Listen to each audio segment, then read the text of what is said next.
Welcome to Bitter Reality Brewing. Top 10 tips, recommendations, suggestions, hacks, whatever you want to call it. Don't forget, like, subscribe. Thank you again for sharing, and thank you again for all the great support. Number one, this comes from a subscriber, Kegging.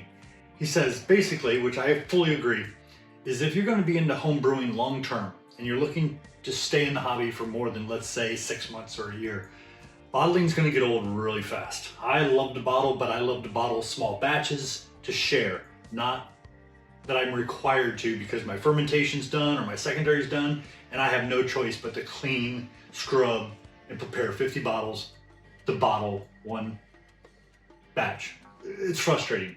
I would rather just take it, move it to the keg, put some CO2 on it, chill it down.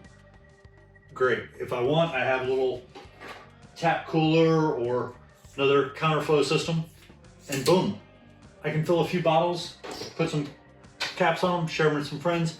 I don't feel obligated to bottle all of them. So if you're looking to stay in the hobby and you really enjoy brewing, consider kegging early on. Not that you're going to spend the money, but that way you can start looking at what it would cost you to do a 1, 2, 3 keg system or go nuts. And mine's technically 7.5. I got where I can do 7 5-gallons, and I have 1 gallon test, or I could do some other crazy stuff with it, but I have 8 total taps.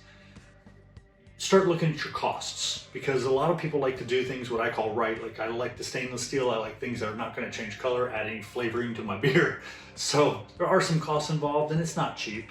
It's definitely not cheap. It can be for 1 or 2 kegs, but it can get very expensive after you go from there. You can also consider getting an old fridge, open it up, and you can just have picnic.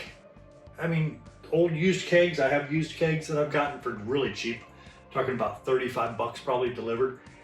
And the little picnic taps, and you put your CO2, done. Super cheap.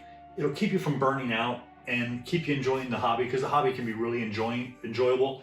But yeah, bottling gets old very fast. Number 2, paint grout stir bar. What? Yeah. And I know somebody's going to hate me for this because I know they sell these things and they cost like 60, 70, 80 bucks sometimes. They make these cool things with all the welded pieces of metal and you can do your whirlpooling. I bought this for $15, Home Depot, Lowe's, whatever. And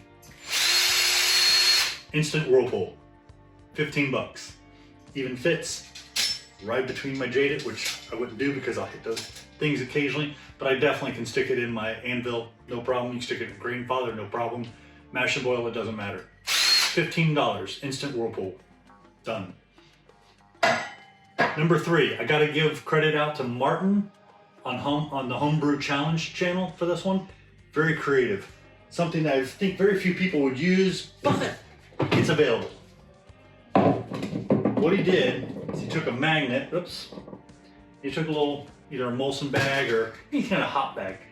And what he's saying is, during closed fermentation, if you want to add a hop, dry hopping, or several dry hops over a staggered amount of time, you can bag up your hops, seal them up with a magnet, have another magnet on this side so they're stuck. And you just reach in, put them up at the top. Hopefully you got enough head space on here. It works better for some of those larger Firmzillas and things like that. And when you're ready to drop your hops, you just pull the magnet away, it falls in. And there's no air, no nothing. It's been sitting in there the whole time. That was a pretty cool and creative way of doing it. I don't know where he got it or who came up with it or if he came up with it on his own. But definitely credit going out there to Martin on Homebrew Challenge. Cool little idea. I may use it someday. Number 4, extracts. When you're pouring extracts, do not, okay, let me see if I can change this. Avoid pouring them into boiling water, especially when you have a heating device on the bottom. It can scorch. So if you have to pour them in, make sure you got a good whirlpool going, pour them in and just nonstop. Have someone help you, that way you can avoid scorching on the bottom. While we're talking about extracts, and that's liquid extract, dry malt. It's easier to add it to cold water than boiling water due to the steam. So if you have a choice, if you don't have to add it when it's boiling, you can add it early. Add it early while it's not steaming, because that steam is going to cause it to just stick to everything as you're trying to pour it in. It's going to clump. It's going to be a little harder to break down. Once you get it in, you get moving, it'll start breaking down. But yeah, try to add it to the cold water before you do that. When I make my starters, I just add it in and heat the water up. I don't have a big issue, but initially I used to add it while it was boiling, it was steaming, and major problem. Plus it can cause a boil over. Number 6, never mash or avoid mashing at over 170 Fahrenheit. It can leach some of the tannins to the point that your beer will have an astringent or harsh taste. Yeah, avoid it. As you've seen with the anvil, I've been controlling temps and bringing the power down to 65% because it tries to spike. And once it spikes over a certain point for a certain period of time, you lose those additional enzymes you could have gotten at that lower temperature. So it's just something to be aware of. Number 7, and this is a huge one for me because it helps your brew house efficiencies, but it's a fine line. You got to walk it. I like to crush my grain at 0.0375 of an inch, but that's me. Crushing your grains, if you under crush, your efficiencies will be low, but if you over crush, you could end up with stuck mash, large dough balls, tannins from pulverized husks. You can have more issues. So don't over crush, but you kind of got to find that fine line that works for you, and everybody's a little different. Number 8, join a brew club. Shockingly, my wife is not into beer, but she's the one who got me to join my local brew club because I got a discount at my local home brew club or home brew shop, which just made sense to her. She's like, duh. But if you don't have a home brew club, start one. I guarantee you there'll be others that want to join and want to share some of the same interests you share. Number 9, enter a brew competition. It is probably the best way to get honest, non-biased feedback from people who don't even know whose beer it is. They'll take the beer, like this, don't like this, recommend this. Great feedback. I thought I was doing pretty good. When I first got brewing, I got the feedback and I was like, okay, I've got some things to work on.